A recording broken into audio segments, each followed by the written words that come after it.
Hello दोस्तों, नमस्कार। आप सभी का एक बार फिर से हार्दिक स्वागत है आशीष क्लासेस पर। आज की इस क्लास में हम डिस्कस करेंगे क्लोज टेस्ट के बारे में। ये जो क्लोज टेस्ट बनाया गया है वो द हिंदू से बनाया है। तो अभी जैसे आपको एक सिलेबस में बताया भी गया था एसएससी मेंस के लिए कि वहाँ जो क्वेश्चंस आपसे पूछे जाने हैं, पैसेज, क्लोज टेस्ट, ये सब द हिंदू या फिर किसी न्यूज़पेपर से पूछे जाने हैं। तो इसीलिए अब न्यूज़पेपर से ही ये क्लोज टेस्ट बनाया है। कैसे इसको करने की अप्रोच होनी चाहिए वो आप समझ जाओगे। इसका पीडीएफ भी आप टेलीग्राम चैनल से प्राप्त कर सकते हैं, जो कि आपको डिस्क्रिप्शन में लिंक दिया है, वहाँ से आप जुड़ जाएंगे वहाँ पे, तो वहाँ से आपको इसका पीडीएफ मिल जाएगा। तो आइए स्टार्ट करते हैं कि कैसे क्लोज टेस्ट हल किया जाए। क्लोज टेस्ट हल करने के लिए सबसे पहले तो बता दूँ आपको कि 3 चीज़ों की आपको आवश्यकता पड़ेगी। जो मैं हमेशा कहता हूँ कि न्यूज़पेपर रीडिंग से आपको 3 चीज़ों पर कमांड प्राप्त होता है, एक वोकैब पर, एक ग्रामर पर और एक कॉम्प्रिहेंशन पर। ठीक है ना। तो आपको ग्रामर भी आनी चाहिए, आपको वोकैब भी आनी चाहिए, आपको ट्रांसलेशन भी आना चाहिए, कॉम्प्रिहेंशन मतलब समझना भी होना चाहिए। तो यहाँ सबसे पहले तो क्या होता है कि जो 4 ऑप्शंस आपके पास होते हैं उन सबका मीनिंग आपको पता होना चाहिए। दूसरा, पूरा आप ग्रामर लगाएंगे, आसपास सेंटेंसेस पढ़कर, ऊपर नीचे सभी सेंटेंस पढ़कर ग्रामर भी आप लगाएंगे। उसके बाद सेंटेंस को ट्रांसलेट करेंगे या कॉम्प्रिहेंड करेंगे। इंग्लिश मीडियम से हैं तो सीधा कॉम्प्रिहेंड कर लेंगे, गो थ्रू करते करते समझ में आ जाएगा। हिंदी माध्यम से हैं तो फिर आपको पूरा इसको ट्रांसलेट भी कर लेना है मनी मन में।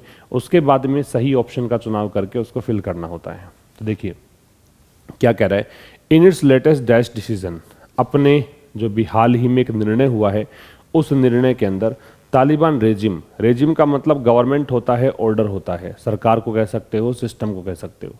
तो तालिबान सरकार ने हैज़ अनाउंस्ड, इसने अनाउंस किया है, अ बैन, एक प्रतिबंध लगा दिया है, किस पर, फीमेल स्टूडेंट्स पर, स्टडिंग इन यूनिवर्सिटीज़, वो फीमेल स्टूडेंट्स जो कि पढ़ रही हैं कहाँ पर, विश्वविद्यालयों में। तो अपने इस डिसीज़न, ये जो डिसीज़न है, ये डिसीज़न कैसा हुआ, ये नाउन है। यहाँ पे जो भी आप लगाओगे वो एडजेक्टिव लगेगा। यहाँ जो भी आप वर्ड लगाने वाले हैं ये नाउन हो गया आपका, और इसमें जो भी वर्ड आपको चाहिए होगा पहले वाला वो एडजेक्टिव चाहिएगा। ठीक है, क्योंकि नाउन का मॉडिफायर एडजेक्टिव होता है। अब एक बात और देखिए कि तालिबान जो सरकार है, तालिबान जो मतलब सिस्टम है, वहाँ पे तालिबान की सत्ता है अफगानिस्तान में, इसने अनाउंस किया है, बैन लगा दिया है फीमेल स्टूडेंट्स पर। तो ये जो डिसीजन आप देखिए कि जो आप स्टूडेंट्स पर बैन लगा रहे हो, उनको पढ़ने नहीं दे रहे हो, तो डिसीजन कैसा हो सकता है। अब आ जाइए आप ऑप्शन पर। रीजनेबल का टोन है वो पॉजिटिव होता है। अगर कोई डिसीजन रीजनेबल है इसका मतलब वो डिसीजन सेंसिबल है, मतलब उचित है। ठीक है, तो ये तो उचित डिसीजन है नहीं कि आप किसी विद्यार्थी को पढ़ने नहीं दे रहे हो, ये तो उचित किस तरीके से हो सकता है। आउटरेजस जो होता है इसकी टोन नेगेटिव है। टोन नेगेटिव का मतलब ये नकारात्मक प्रकार का शब्द है। ये आएगा तब जब इसका मतलब होता है अनयूजुअल, शॉकिंग या एट्रोशस। एट्रोशस का मतलब होता है क्रूर। अनयूजुअल कह सकते हो, शॉकिंग कह सकते हो, एट्रोशस कह सकते हो। ठीक है, तो ये डिसीजन कैसा है, क्या ये अनयूजुअल, शॉकिंग या एट्रोशस डिसीजन है। ह्यूमरस है, इसका आप टोन कैसे भी ले सकते हैं, पॉजिटिव ले सकते हैं टोन इसका, ह्यूमरस, हास्यास्पद। वैसे अगर नेगेटिव लेंगे तो उपहासात्मक लेंगे। तो इसका मतलब होता है कॉमिक, फनी, जब मजाक में हो, मतलब मजाक किया हो, उसको बोलते हैं। फिल्दी का टोन नेगेटिव है और फिल्दी का मतलब होता है डर्टी, या फिर इसे कहेंगे डिंजी, या इसे कहेंगे मर्की, या इसे कहेंगे ग्राइमी। तो ये इसका मतलब क्या होगा, फिल्दी का गंदा होगा। ठीक है, तो अब देखिए कि ये जो डिसीजन है कैसा है। सीधी सी बात है कि पॉजिटिव तो नहीं आना चाहिए, क्योंकि आप किसी विद्यार्थी को पढ़ने से वंचित कर रहे हो। तो इसका मतलब ये दोनों तो ऑप्शंस काट दीजिए आप। बच्चे आपके पास ये 2 ऑप्शन। अब डिसीजन जो है वो फिल्दी नहीं हो सकता, डिसीजन गंदा थोड़ी ना हो सकता है। तो इसलिए डिसीजन के लिए आउटरेजस आ जाता है। इसका प्रोनाउंसिएशन होगा आउटरेजस। और जिन वर्ड्स के एंड में OUS होता है, वैसे ही बताया था एडजेक्टिव है, तो ये देखो ये एडजेक्टिव है, OUS यहाँ पे है, ये भी एडजेक्टिव है। तो आउटरेजस हो जाना चाहिए, क्योंकि ये एक शॉकिंग डिसीजन है, एक प्रकार से क्रूड डिसीजन है। और तालिबान जो सत्ता है उसने अनाउंस किया है, बैन लगा दिया है। बैन किस पर लगाया है, याद रखिएगा, बैन जिस पर भी आप लगाओगे उसके लिए ऑन का प्रयोग करते हैं। तो यहाँ तो बिना कुछ सोचे समझे आप ऑन ऑप्शन का चुनाव कर सकते हैं। ठीक है, तो बैन लगाया है, बैन लगाया किस पर है, ऑन का प्रयोग होगा। अब आ जाइए नेक्स्ट में, कह रहा है the cabinet meeting decision. Cabinet meeting, अब यहां जो इनका मंत्रिमंडल सत्ता संभाल रहा है, उनका जो डिसीजन है वो एक ऐसा डिसीजन है, मतलब इन्होंने काफी सारे डिसीजन लिए हैं, सीरीज है एक डिसीजंस की, उस सीरीज में ये जो डिसीजन है ये ऐसा डिसीजन है that wipes out. Wipe out का मतलब होता है डेस्ट्रॉय। वाइप आउट का मतलब क्या होता है, डेस्ट्रॉय, नष्ट करना, या फिर आप इसे क्या कहोगे, इरेडिकेट कह सकते हो। ठीक है, तो ये जो मीटिंग में डिसीजन हुआ है, ये एक सीरीज जो डिसीजन की है उनमें से एक ऐसा डिसीजन है जो कि नष्ट करता है, वाइप आउट करता है किसको, बहुत सारे सोसाइटल गेन्स हुए थे सिंस 2001। 2001 में तालिबान सत्ता में था, उससे बाद में अफगानिस्तान ने जब सरकार, मतलब काबुल सरकार जब बनी थी, तब कुछ सोसाइटल गेन्स हुए थे। सामाजिक दृष्टिकोण से अगर देखें तो काफ़ी कुछ वहाँ पे चीज़ें डेवलप हुई थी, सब कुछ सामान्य हालात होने लग गए थे। ठीक है ना, तो उनमें से कोई एक चीज़ जो है ना, मतलब ये जो इन्होंने किया है डिसीजन, ये काफ़ी सारे जो डिसीजन थे जिन्होंने सोसाइटल गेन्स जो हो रखे थे 2001 में, 2001 से लेकर अब तक, जब सरकार 2001 को चुना क्यों है इसने, क्योंकि 2001 में तालिबान पावर में था। ठीक है, एक बात और बता दूं मैं आपको काम की बात, कि तालिबान से पहले देखो दै का प्रयोग करेंगे, एक समूह है, इससे पहले दै का प्रयोग होता है, आप कभी भी देखेंगे अखबार में इसका नाम, तो दै आपको मिलेगा। तो जब से ये तालिबान सत्ता में था, 2001 की बात है, उस समय से लेकर अगर बात करें तो बहुत सारे सोसाइटल गेन्स हुए थे। उसके बाद जब काबुल सरकार बनी थी तो समाज में काफ़ी कुछ प्रॉस्पेरिटी या डेवलपमेंट हुआ था, लेकिन इन्होंने सब डेवलपमेंट को तहस नहस कर दिया, सब कुछ डिस्ट्रॉय कर दिया। तो ये डिसीजन भी ऐसा ही है।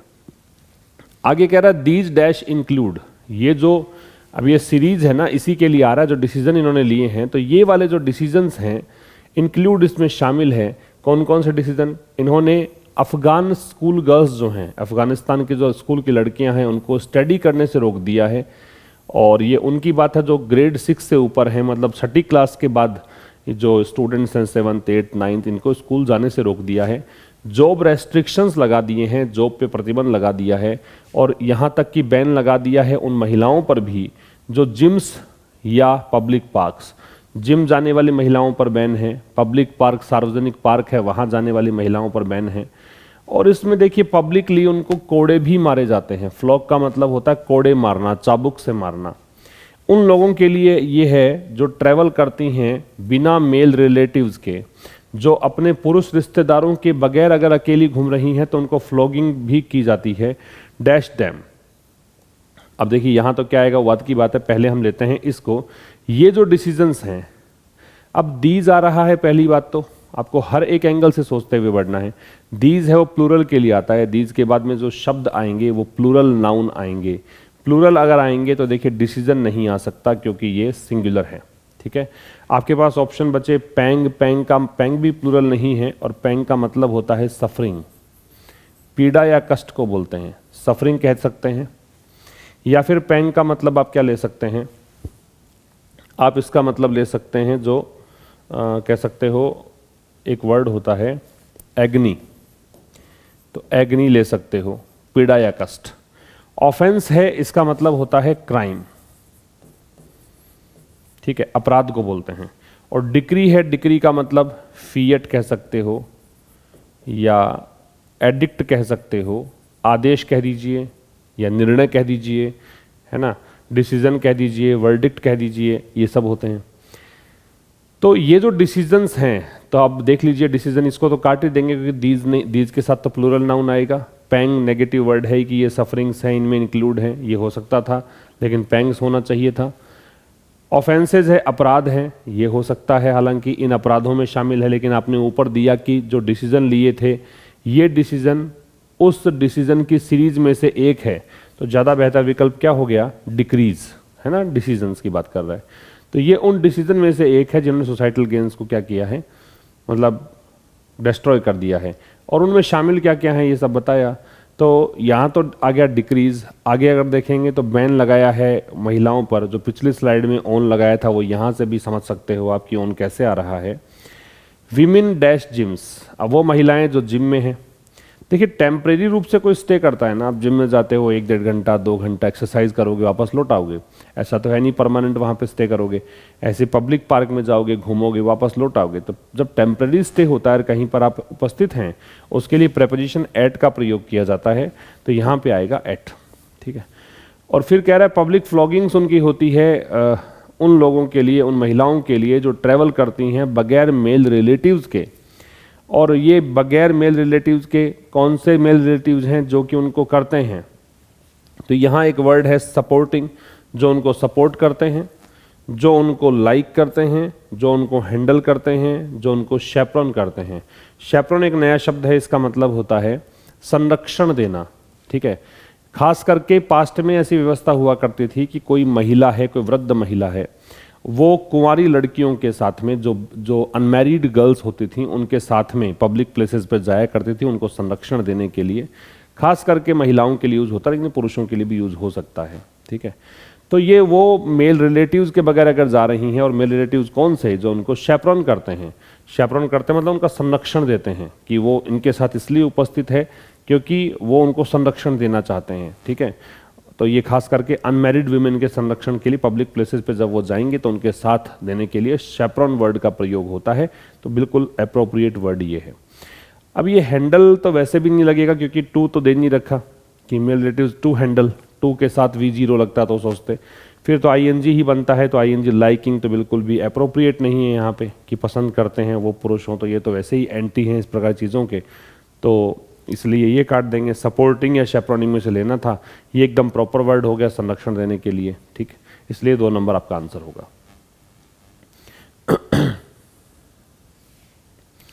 आगे क्या कह रहा है देखिए, आगे कह रहा है कि in effect a regime that is growing क्रूलर।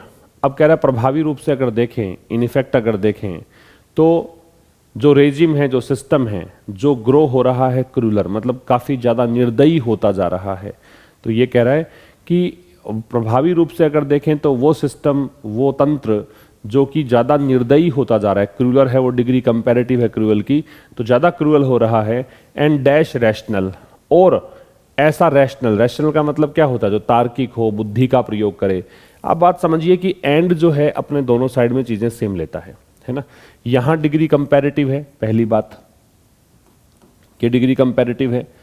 दूसरी बात, ये जो टोन है वो नेगेटिव है, तो इधर भी नेगेटिव का लेंगे। तो जब आप अगर ऐसे कर दोगे मोर रैशनल, तब तो क्या हो जाएगा, इधर तो कह रहा है कि अधिक निर्दयी, इधर कहेगा अधिक बुद्धिमान, तो ये तो होगा नहीं, नेगेटिव, ये तो अलग हो गया। द लगा नहीं सकते लेस से पहले, लेस क्या होता है, लिटिल की डिग्री कंपैरेटिव होती है, लिटिल, लेस, लीस्ट, ठीक है। तो ये तो आप लगा नहीं पाओगे क्योंकि द लगा हुआ है। द तो डिग्री सुपरलेटिव में लगता है जनरली, हालांकि लगता तो कंपैरेटिव में भी है, लेकिन ये स्थिति यहाँ पे है नहीं ऐसी। जब 2 बार डिग्री कंपैरेटिव होती तब लगाते हम यहाँ पे द। मोस्ट लगा नहीं सकते, सुपरलेटिव है, तो यहाँ पे क्रूअर और लेस, ठीक है, क्योंकि नेगेटिव देना था। तो रेजिम जो कि ग्रो हो रहा है, क्रूलर ज़्यादा निर्दयी हो रहा है और कम रैशनल हो रहा है, बाई द डैश। एक फ्रेज होती है by the day, by the night भी होता है होने को। तो बाई द नाइट जो है इसका मतलब तो होता है ड्यूरिंग नाइट, रात्रि के दौरान। और बाई द डे जो है, बाई द डे जो एक फ्रेज है, इसका मतलब होता है ग्रेजुअली, धीरे धीरे। बाई द डे का मतलब होता है ग्रेजुअली, धीरे धीरे। तो यहां पे आ जाएगा by the day. Wants about half the countries population, ये पॉपुलेशन कौन सी है, ये महिलाओं की जनसंख्या की बात कर रहा है। जो देश की आधी जनसंख्या है उसको पब्लिक साइड से दूर, मतलब जो लोगों की नज़रों में ही ना है, ऐसा रखना चाहता है। तो बाई द डे मतलब धीरे धीरे, ये फ्रेज काम करेगी यहाँ पे।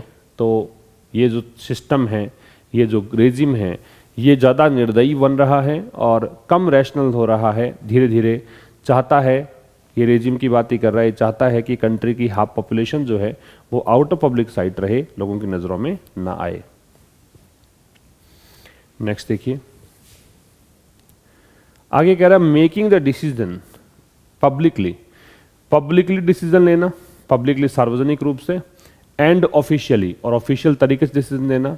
Dash the regime's way of thumbing its dash. अब इसका एक सिस्टम है, ये जो डिसीजन लेता है वो सार्वजनिक रूप से लेता है ये तालिबान, और ऑफिशियल तरीके से लेता है डैश। अब ये मेकिंग जो है ना, इसकी वर्ब लगानी है आपको, और मैंने आपको बता रखा है कि जब भी आप कोई सेंटेंसेस देखते हो जिनमें आईएनजी से स्टार्ट होता है सेंटेंस, तो उसे आप जेरेंड का नाम देते हैं। आईएनजी मतलब अगर सब्जेक्ट के रूप में है तो उसे हम वर्बल नाउन कहते हैं आम बोलचाल की भाषा में, और वैसे इसे कहेंगे जेरेंड। तो मेकिंग का यहाँ पे आपको चाहिए क्या, क्रिया, और मेकिंग जेरेंड अगर है तो जेरेंड के साथ में हम क्रिया जो है ना वो सिंगुलर लगाते हैं, प्लूरल नहीं लगाते हैं। तो वर और आर को तो हम काट देंगे। अब बचे आपके पास ऑप्शन इज और वॉज। तो यहाँ मेकिंग के साथ में क्या लगेगा, इज, क्योंकि हम एक सिस्टम, एक फैक्ट की बात कर रहे हैं, हम किसी पास्ट की घटना की बात नहीं कर रहे। अब हम फैक्ट की बात कर रहे हैं कि ऐसा है इसके साथ में, ये सिस्टम कैसे चलाता है अपने सत्ता को। तो इसका एक सिस्टम है कि ये डिसीजन को पब्लिकली लेता है, ऑफिशियल लेता है, ये इसके रेजिम का वे है, ये एक तरीका है। किस चीज़ का, थमिंग इट्स डैश। अब ये भी एक फ्रेज है, आपको आएगी तो फ्रेज आएगी तो ही कर पाओगे। थमिंग इट्स नोज, थमिंग इट्स नोज का मतलब होता है डेस्पाइज करना, या फिर इसे कहोगे डिसडेन करना। तो डिसडेन करना, डेस्पाइज करना, घृणा करना, है ना। तो जो इंटरनेशनल कम्युनिटी है, अंतर्राष्ट्रीय समुदाय है, उसको डेस्पाइज या डिसडेन करने के हिसाब से मतलब ये इस तरह काम करते हैं, जानबूझकर करते हैं। अंतर्राष्ट्रीय समुदाय को ठेंगा दिखाते हैं, उनको ये उनका सम्मान नहीं करते हैं, उनकी चीज़ों को नहीं मानते हैं, है ना। तो इसलिए आ जाएगा थमिंग इट्स नोज। ये कहावत यही होती है, बाकी कोई लगेगा नहीं इसमें। At the international community by dash, by dash on promises made during the Doha talks. Doha में एक वार्ता हुई थी इनकी, उस समय इन्होंने कुछ प्रोमिसेस किए थे। अब ये तो क्या है कि ऐसा करके उन प्रोमिसेस को क्या कर रहे हैं, तोड़ रहे हैं। और प्रॉमिस तोड़ने के लिए यहाँ पे रिनिग एक वर्ड है। रिनिग के दो मतलब होते हैं, एक तो होता है छोड़ना, त्यागना, अबेंडन करना, है ना, या रिनाउंस करना। तो एक तो इसका मतलब ये होता है, हालांकि ये यहाँ पे नहीं है इसका मतलब। रिनिग जो वर्ड है या तो होता है go back on promise, go back on promise, वादा तोड़ना, और एक इसका मतलब होता है, वो होता है क्या, रिनिग का रिनाउंस कह सकते हो या फिर अबेंडन कह सकते हो। ये दोनों ही इसके मतलब हैं। छोड़ना, त्यागना भी होता है और वादा तोड़ना भी होता है। रिवटिंग जो शब्द है इसका मतलब होता है वेरी इंटरेस्टिंग, बहुत ही रोचक, बहुत ही आकर्षक। और जोल्ट का मतलब झटका देना, शॉक लगना होता है, शॉक लगने को बोलते हैं। तो आपका आंसर हो जाएगा रिनिग, क्योंकि वादा तोड़ने की बात है। Including establishing an inclusive government, इन्होंने ये भी कहा था हम समावेशी सरकार चलाएंगे, मिलजुल कर सरकार चलाएंगे, ये भी इन्होंने नहीं माना। इन्होंने जो दोहा टॉक्स में बातचीत करी वो भी नहीं माना, वादे तोड़े हैं, वादे तोड़े हैं, तो रिनिगिंग आना चाहिए। ठीक है, तो ये था आज के इस सेशन में। अब हमारी मुलाकात होगी, चूंकि ये वीक का मंडे टू फ्राइडे हम लोग डिस्कस करते हैं 5 बजे एक सेशन द हिंदू, और उसी के स्थान पर मैंने ये आज क्लोज टेस्ट पढ़ाया है, क्योंकि क्लोज टेस्ट भी इस बार एग्जाम में आएगा आपसे और न्यूज़पेपर से ही पूछा जाएगा। तो इसलिए ज़्यादा बेहतर है कि इस अप्रोच से हम क्लोज टेस्ट को डील करना सीखें। अब हम बात करेंगे मंडे को ठीक शाम 5 बजे एक नए सेशन की। तब तक के लिए नमस्कार, थैंक यू वेरी मच।